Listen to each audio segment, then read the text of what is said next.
Hi, and thanks for joining us for another edition of PACTV Community News. This week, we'll peek inside a business in Pembroke that's rich in history. It was the soda fountain, it was the meat department, it was your hardware store. And learn about a healthy initiative in Plymouth. The whole mission, the philosophy of this program is to help people to live healthier. PACTV Community News gives you an update on the Duxbury School construction project. All in all, we're managing about 15 to 30 subs or trades a day and provide you guys with an awesome school here.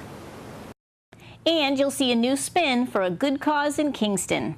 I met my goal of $1,000, which is an awesome thing that I think was really great to do. PACTV Community News brings you Plymouth's Run for One results. It's something that I will never forget, and I think it was an event that allowed people from Plymouth to actually share a moment of peace. And our health and wellness segment features more exercise tips from Plymouth Fitness. This is also a great option because you can use it at the gym, you can hang it from a door in your home, and you can even take it outside with you in the park. Town Talk this week is from Pembroke. That and more is featured this week on PACTV Community News.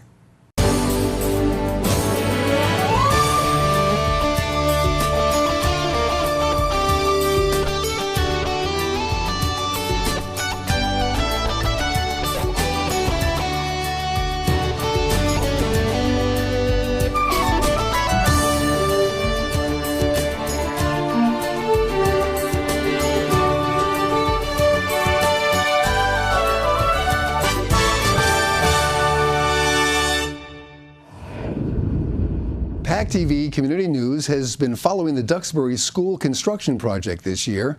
Here's an update on that project showing you what's been accomplished and what Duxbury residents can expect when school opens at the end of August. As you can see, we're well underway with construction. We've started the exterior envelope. We've got roofing systems in place, curtain walls, windows, precast, brick. Currently we have about 225 workers each day on the project. We're standing in what's called the concourse. The concourse is about a 500-foot long area that will connect the two wings of the building. Directly over here to my right is the new high school wing. This would be the administration area and then classrooms on the upper floors. Further down the concourse will be the new middle school.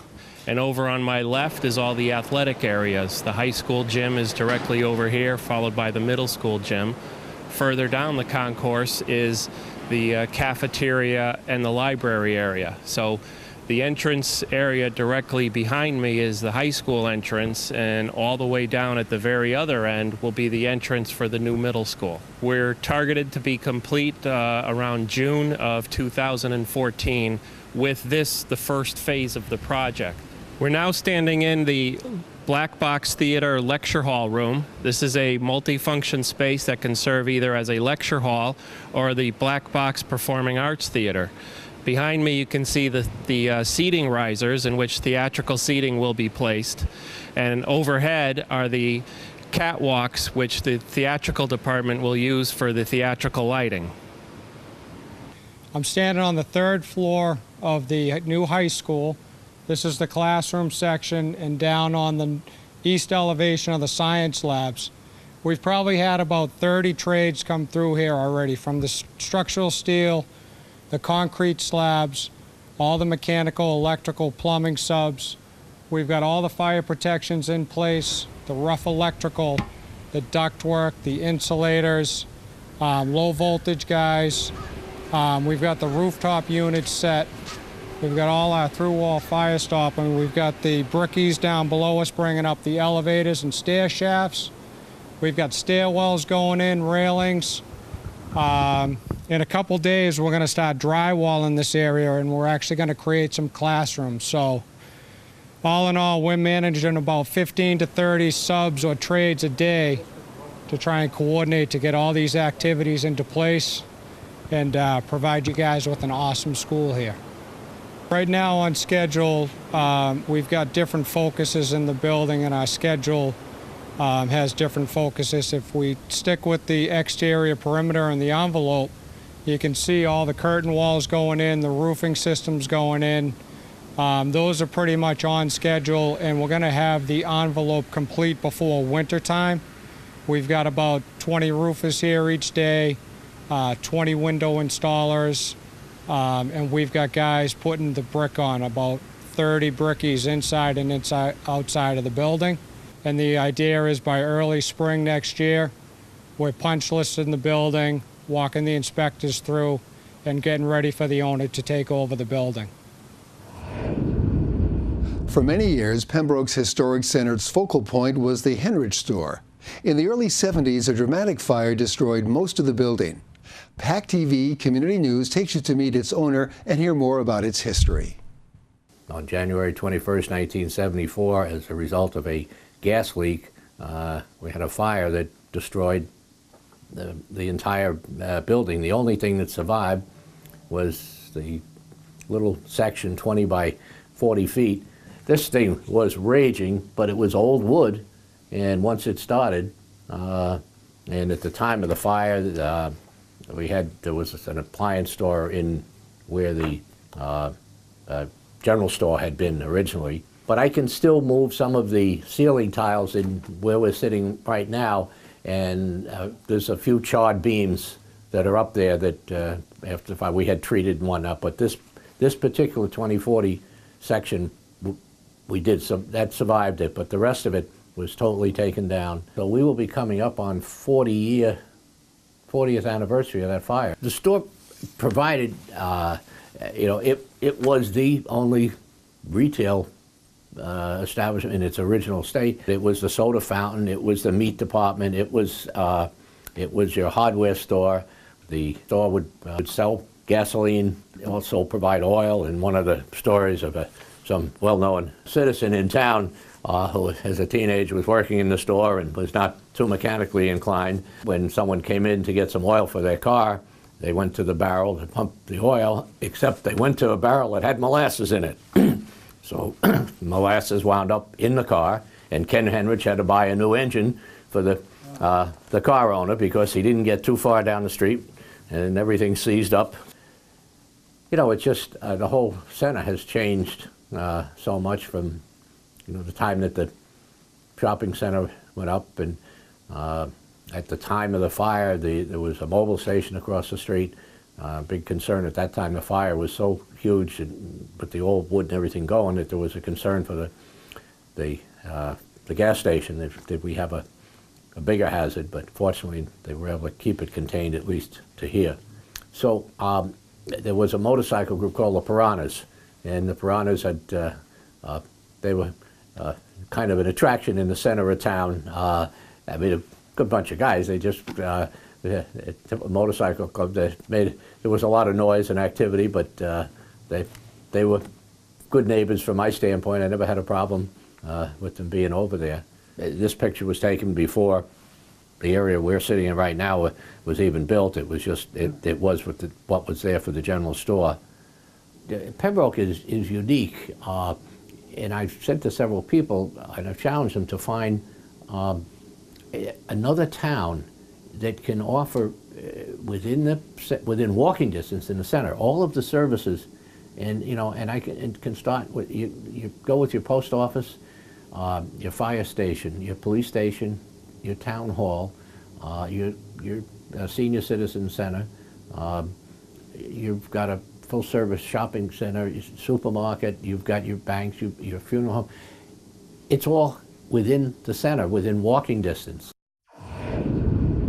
The Mass in Motion Healthy Market program works with local convenience store owners to make healthy, affordable food and drink options available to their customers.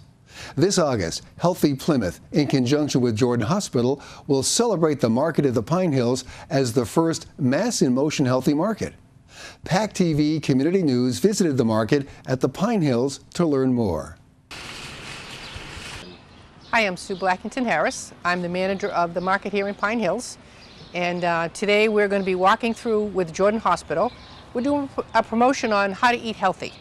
And the market is a perfect place to know and learn how to eat healthy.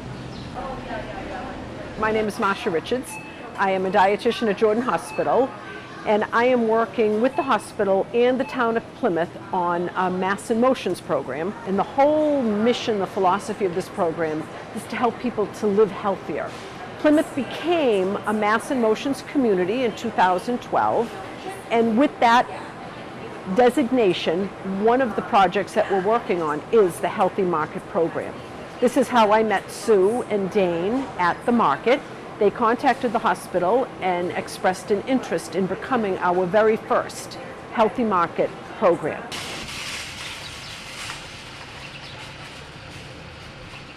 Chef makes all of our own dishes that we sell. He makes all our own salads. He makes a hot dinner every night. He makes a seafood dinner every night.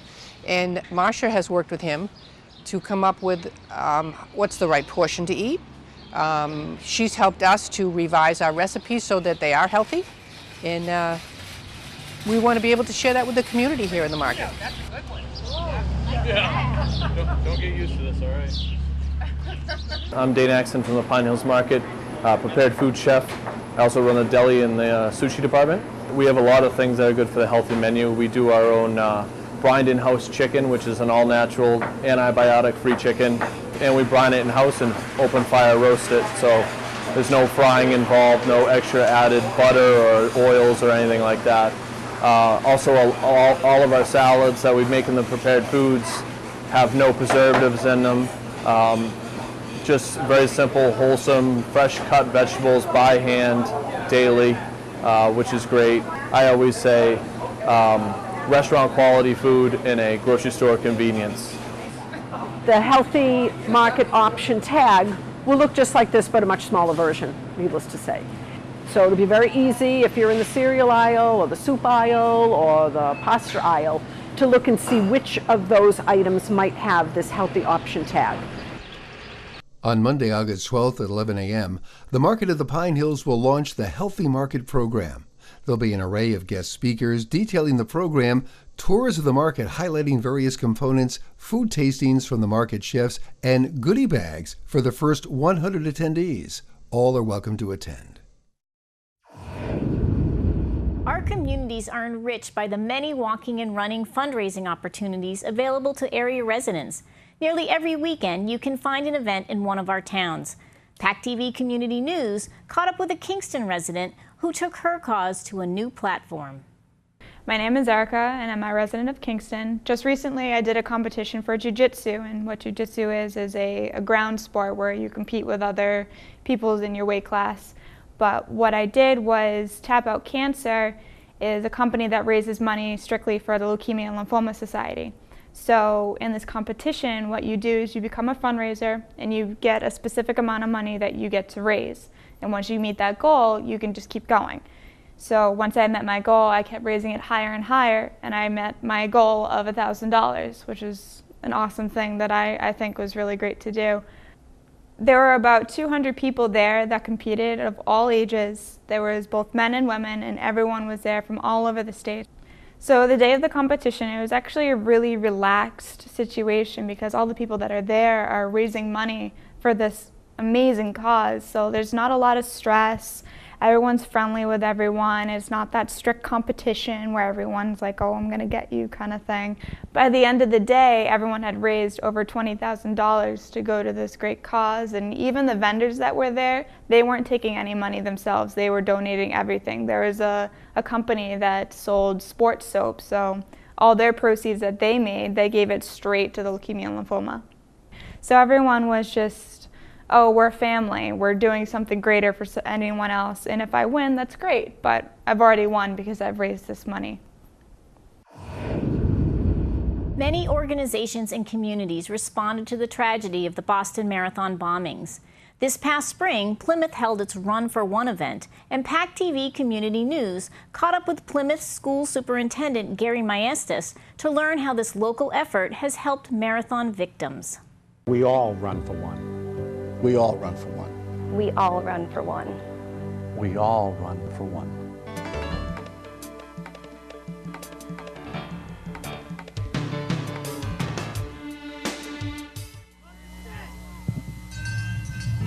Go get them, folks! Here we go!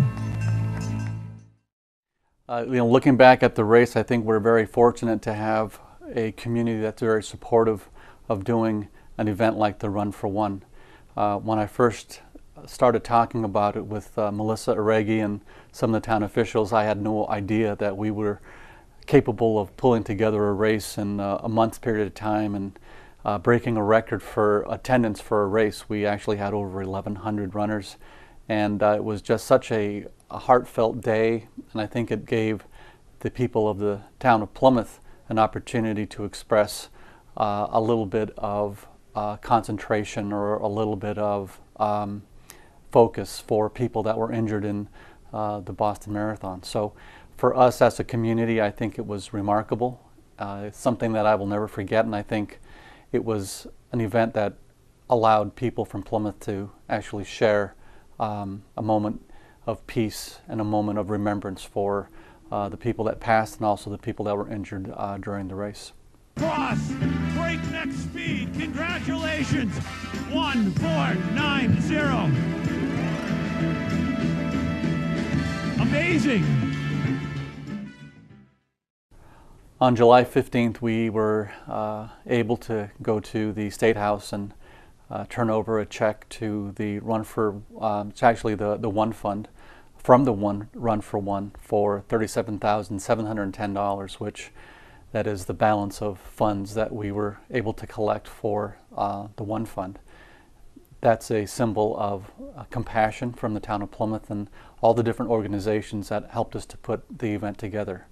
We're very proud and pleased that a community like Plymouth could actually support others in a time of need. So we're very fortunate for the overwhelming support, and I just want to reach out to everyone that was involved and tell them all thank you very much for everyone that helped. So thank you very much. The Plymouth Chamber of Commerce presents its annual Downtown Plymouth Waterfront Festival on August 24th. The Chamber is currently seeking volunteers to assist Chamber staff at this year's festival. If you're interested in helping, contact Amy Clark at the Plymouth Chamber office at the number below or by email. Your help is needed for this year's Downtown Plymouth Waterfront Festival, which again is on Saturday, August 24th.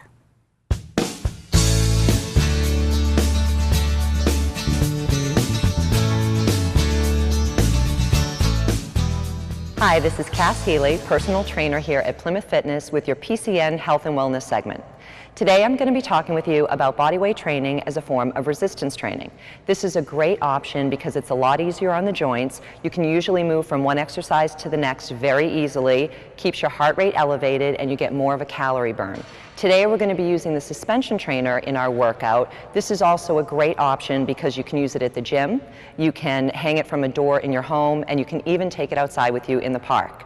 So I'm going to show you some exercises and how with a quick change in angle you can do any exercise on this piece of equipment and make it beginner to more advanced. So let's get started.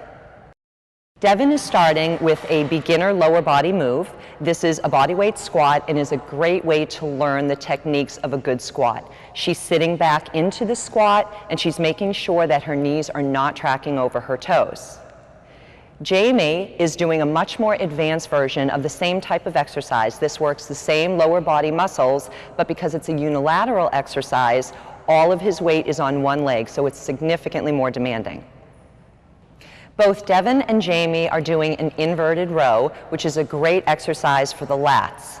However, Jamie has a much steeper angle, as you can see, so he has to pull up and row more of his body weight, so it's a much more advanced version.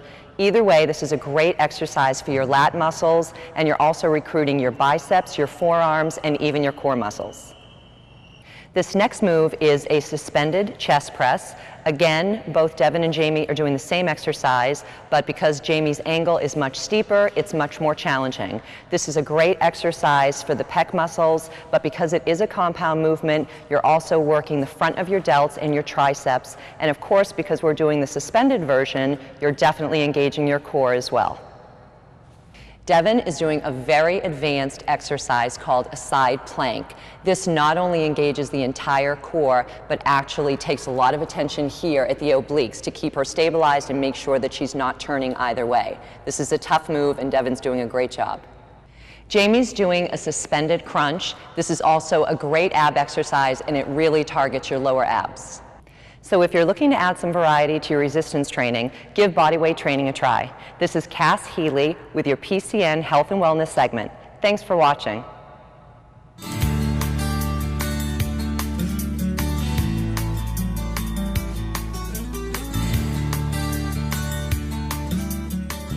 Well, hi folks, this is Ed Thorne, Town Administrator here in Pembroke, and we're going to give you a preview of the next several weeks for the town and what kind of projects we got involved.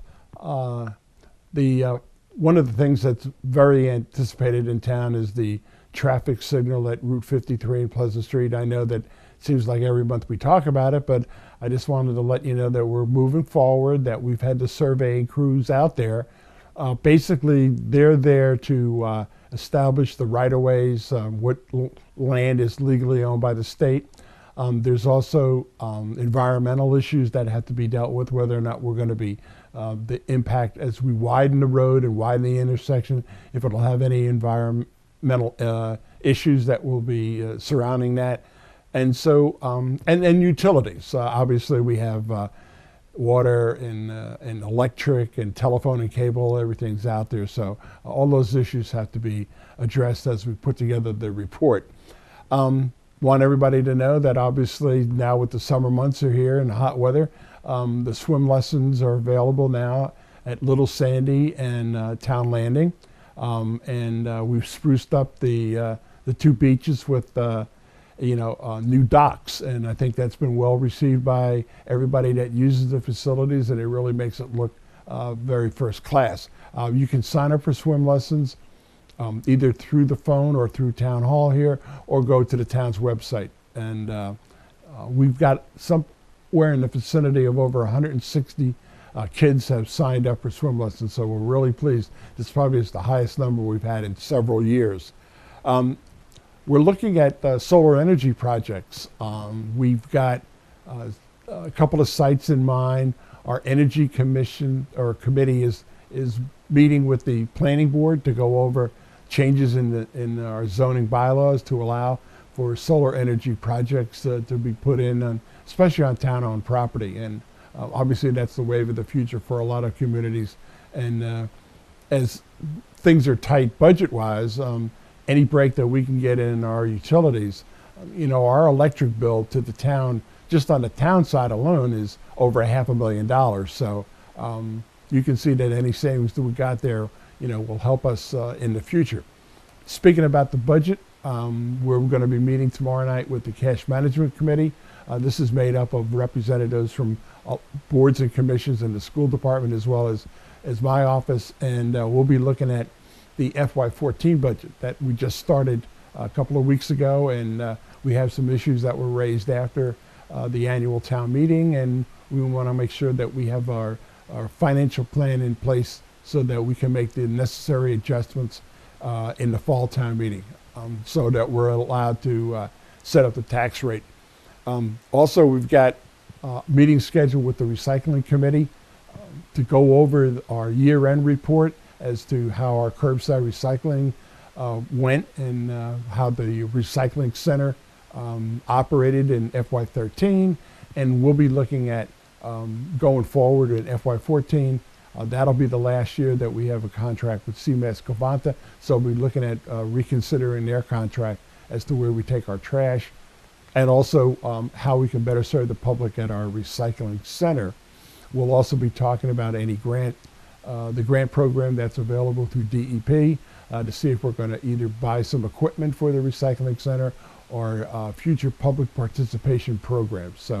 So basically in the next 30 days, we've got a bunch of things on our plate, and we're looking forward to working with the various boards and commissions and also the towns of Marshfield and Duxbury about our ongoing truck exclusion projects that we've got. So there it is in a nutshell, and we look forward to coming back and reporting to the public on what these projects entail and the projects that we've got circled into the future. Thanks for watching this week's edition of PACTV Community News. Replay times are listed on our website, pactv.org. Click the PCN logo to watch individual stories or an entire program. See us on YouTube by searching for PACTV Community News Channel and like us on Facebook to receive previews each week and links to all our stories. We're planning our upcoming fall editions of PACTV Community News. Send me your story ideas at kim@pactv.org. Tell us what you'd like to see or make a comment on a recent story. And be sure to catch us next week on PACTV Community News.